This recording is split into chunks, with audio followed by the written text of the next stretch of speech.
नमस्कार। प्रादेशिक समाचार के साथ मैं गुरु स्वरूप मिश्रा। पहले मुख्य समाचार। राज्य सरकार ने प्रदेश के सभी शहरी क्षेत्रों में औद्योगिक गतिविधियां शुरू करने की दी मंजूरी। कंटेनमेंट जोन इससे अलग रहेंगे। लॉकडाउन के कारण मुंबई में फंसे 180 प्रवासी मजदूर आज सुबह हवाई जहाज से रांची पहुंचे। एयरपोर्ट पर श्रम मंत्री ने किया स्वागत। 21 नए कोरोना संक्रमित मरीज मिलने के बाद राज्य में कुल संक्रमितों की संख्या बढ़कर हुई 458। अब तक 191 मरीज हुए स्वस्थ। और आरोग्य सेतु ऐप से 11 करोड़ 40 लाख लोगों के जुड़ने से यह विश्व का सबसे बड़ा ऐप बना। अब समाचार विस्तार से। मुख्यमंत्री हेमंत सोरेन ने कोविड-19 की वजह से जारी लॉकडाउन में शहरी क्षेत्रों की बंदिशों में कुछ छूट का ऐलान किया है। अब राज्य के सभी शहरी क्षेत्रों में भी औद्योगिक गतिविधियां की जा सकेंगी। सिर्फ कंटेनमेंट जोन इससे अलग रहेंगे। ग्रामीण एवं औद्योगिक क्षेत्रों में यह पहले भी प्रभावी कर दिया गया है। लॉकडाउन के कारण मुंबई में फंसे 180 मजदूर आज सुबह एयर एशिया की फ्लाइट से रांची पहुंचे। राज्य के श्रम मंत्री सत्यानंद भोक्ता ने एयरपोर्ट पर मजदूरों का स्वागत किया। प्रदेश पहुंचे प्रवासी मजदूरों को स्वास्थ्य जांच के बाद सैनिटाइज्ड बसों के द्वारा उनके गृह जिलों के लिए भेजा जा रहा है। भारत के राष्ट्रीय जल मिशन के तहत गिरिडीह जिले में भूगर्भीय जल भंडारण के लिए कैच द रेन वाटर की शुरुआत हो गई है।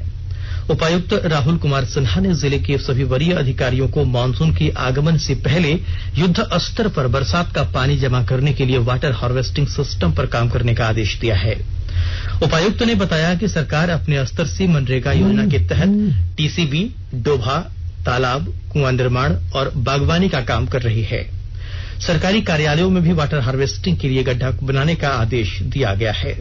उन्होंने लोगों से कैच द रेन का हिस्सा बनने की अपील की है। सिमडेगा जिले में पुलिस ने पीएलएफआई के जोनल कमांडर सचित सिंह सहित 2 नक्सलियों को गिरफ्तार किया है। पुलिस ने इनके पास से एक इंसास हथियार भी बरामद किया। पुलिस अधीक्षक संजीव कुमार ने कल प्रेस कॉन्फ्रेंस में बताया कि सचित पर 2 लाख रुपए का इनाम रखा गया था। जलडेगा थाना क्षेत्र स्थित परवा जंगल में छिपे होने की सूचना पर कार्रवाई करते हुए एसपी ने जलडेगा और कोलेबिरा थाना प्रभारी के नेतृत्व में छापामारी दल का गठन किया। चारों ओर से घेरे जाने के बाद जोनल कमांडर सचित सिंह ने अपने एक साथी जोन सुरीन के साथ पुलिस के सामने आत्मसमर्पण कर दिया। एसपी ने कहा कि घटना में शामिल पुलिस अधिकारियों और जवानों को पुरस्कृत किया जाएगा। गिरफ्तार जोनल कमांडर के खिलाफ जिले के विभिन्न थानों में हत्या, रंगदारी, लेवी, आर्म्स एक्ट के 31 मामले दर्ज हैं। केंद्र सरकार द्वारा किसानों के खाते में 2000 रुपए की आर्थिक मदद मिलने से गिरिडीह के किसान खुश हैं। लॉकडाउन में मदद मिलने से किसानों को खेती बाड़ी में मदद मिलेगी। किसानों ने भारत सरकार के इस प्रयास की सराहना की है। एक रिपोर्ट। मेरा नाम मुरलीधर वर्मा है। मेरे गांव का नाम गोविंदा टांड है। पोस्ट क्रोबिंदो, थाना जमुआ, जिला गिरिडीह का रहने वाला हूँ। कृषि संबंधित मोदी सरकार ने हमारे अकाउंट में 2000 रुपया लॉकडाउन रहने के बावजूद भी भेजा और उस पैसे से हम खाद बीज खरीद रहे हैं। इसके लिए मोदी जी से मैं आभारी बना लूंगा। गढ़वा जिला प्रशासन ने बाहर से राज्य में घर लौट रहे मजदूरों के लिए एनआईसी के माध्यम से खैरियत पोर्टल लिंक नाम से एक पोर्टल लिंक लॉन्च किया है। इस लिंक के माध्यम से प्रशासन प्रवासी मजदूरों को स्वास्थ्य सुविधा देने के साथ साथ रोजगार के लिए भी उपाय कर रहा है। एक रिपोर्ट। गढ़वा जिले में देश के विभिन्न राज्यों में काम करने वाले मजदूरों का लगातार आना जारी है। अभी तक यहां पर 59,000 मजदूरों का मेडिकल स्क्रीनिंग किया जा चुका है, जबकि लगातार मजदूरों का बाहर से आना अभी भी जारी है।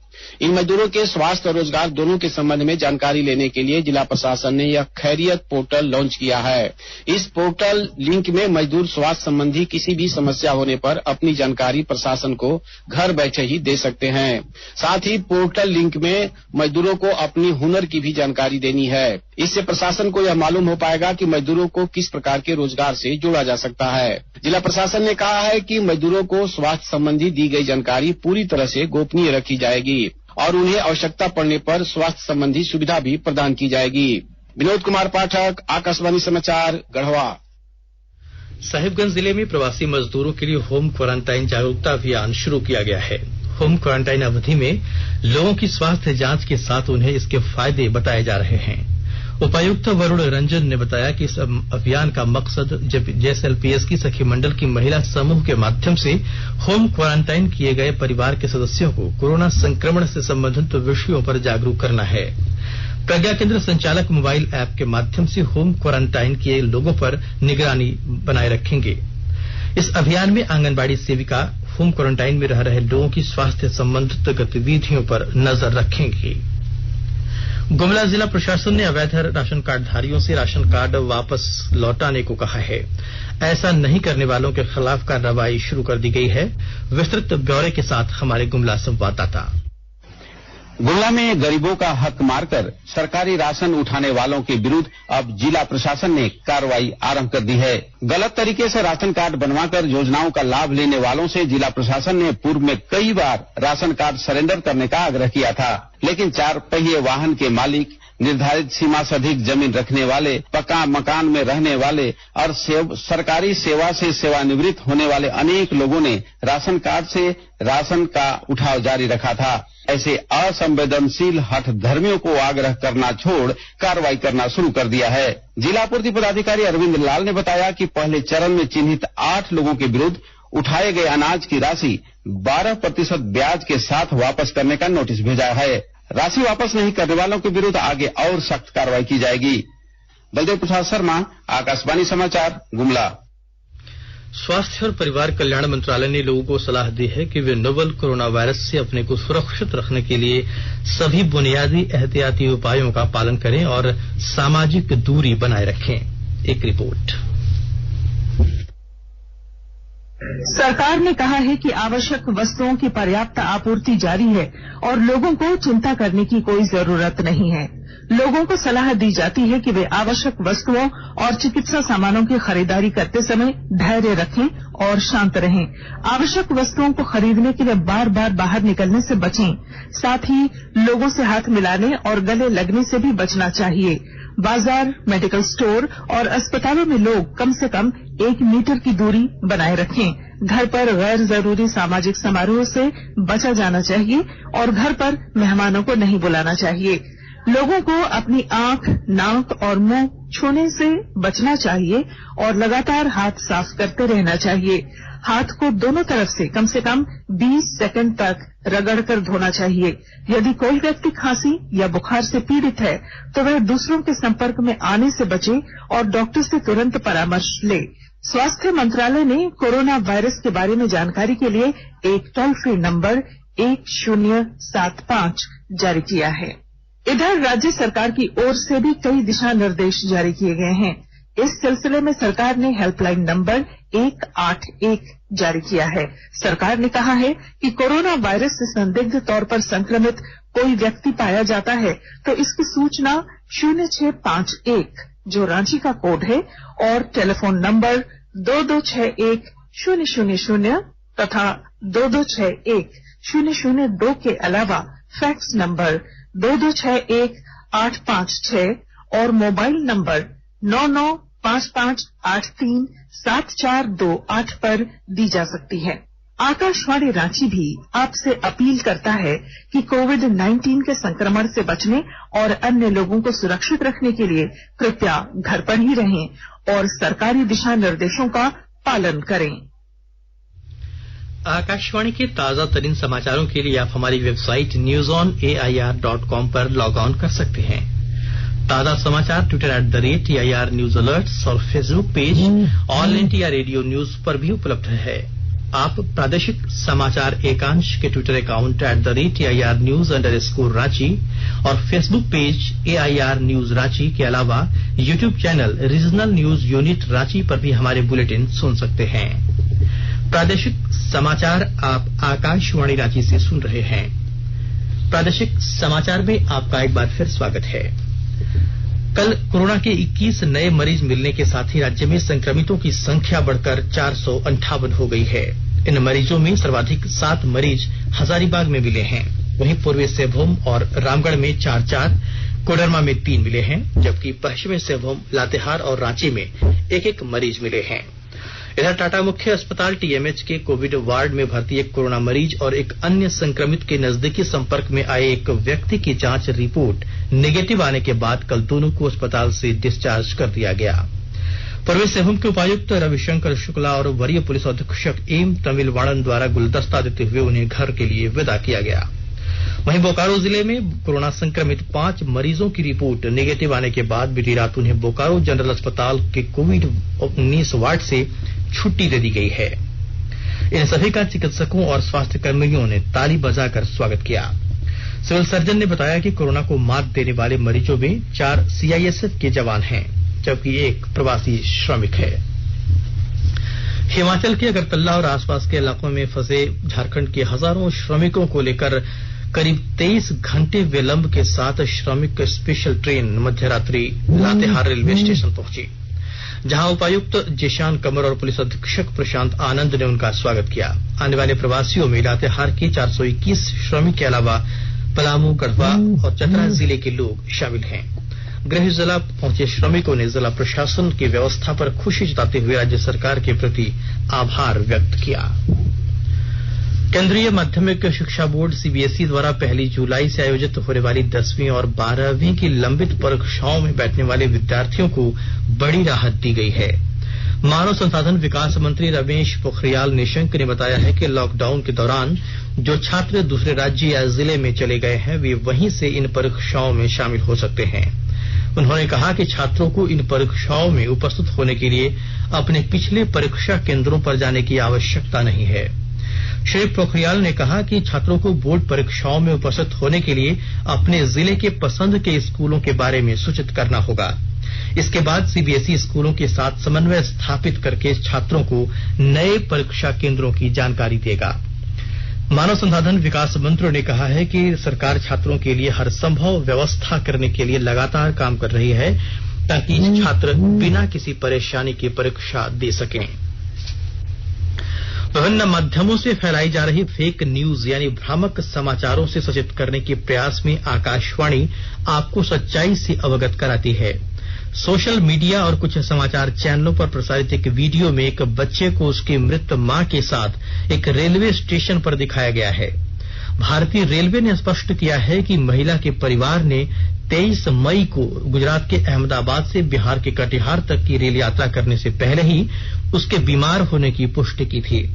रेलवे ने कहा है कि निधन के बाद उसके परिवार ने 25 मई को उसके शव को मुजफ्फरपुर रेलवे स्टेशन पर ही छोड़ दिया। रेलवे ने लोगों से तथ्यहीन रिपोर्टों के आधार पर किसी भी अफवाह या फर्जी खबर को फैलाने और उसका समर्थन न करने को कहा है। स्वास्थ्य मंत्रालय ने राज्यों और केंद्र शासित प्रदेशों को सलाह दी है कि वे कोरोना महामारी के दौरान माता और बच्चों का स्वास्थ्य सुनिश्चित करने के लिए नियंत्रण क्षेत्र में कैल्शियम, जीवन रक्षक घोल, जिंक, गर्भ निरोधक और आयरन की गोलियों जैसी आवश्यक वस्तुओं की होम डिलीवरी की व्यवस्था करें। मंत्रालय ने कहा है कि जच्चा बच्चा के स्वास्थ्य व बच्चों और किशोरियों के स्वास्थ्य संबंधी पौष्टिक आहार की आपूर्ति को भी आवश्यक वस्तुओं से संबंधित सेवाओं में शामिल किया जाना चाहिए।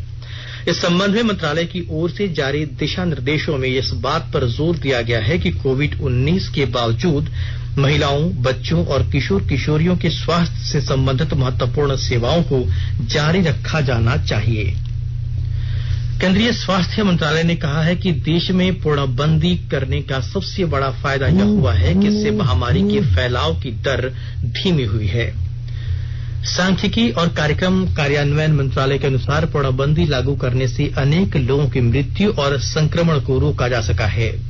इसके साथ ही पूर्णबंदी के दौरान देश में कोविड-19 से संबंधित विशेष बुनियादी ढांचे का विकास हुआ है। टीका अनुसंधान को बढ़ावा मिला है और आरोग्य सेतु के रूप में महामारी से पीड़ित लोगों के संपर्क में आए व्यक्तियों पर नजर रखने की प्रणाली सुदृढ़ हुई है। केंद्रीय स्वास्थ्य मंत्री डॉक्टर हर्षवर्धन ने कहा कि आरोग्य सेतु ऐप कोरोना रोगियों के संपर्क में आए लोगों का पता लगाने वाला दुनिया का सबसे बड़ा ऐप हो गया है। उन्होंने कहा कि सिर्फ 40 दिन में 11 करोड़ 40 लाख लोग इससे जुड़े हैं। डॉक्टर हर्षवर्धन ने बताया कि यह ऐप सरकार, उद्योग और नागरिकों के बीच तालमेल का शानदार उदाहरण है। सरकार ने कोविड-19 के प्रसार को सीमित करने के हो रहे प्रयासों में मदद करने के लिए 2 अप्रैल को आरोग्य सेतु मोबाइल ऐप जारी किया। यह ऐप 12 भाषाओं में एंड्रॉयड और iOS प्लेटफॉर्म पर भी उपलब्ध है। पारदर्शिता, गोपनीयता और सुरक्षा आरोग्य सेतु ऐप के आधार स्तंभ हैं।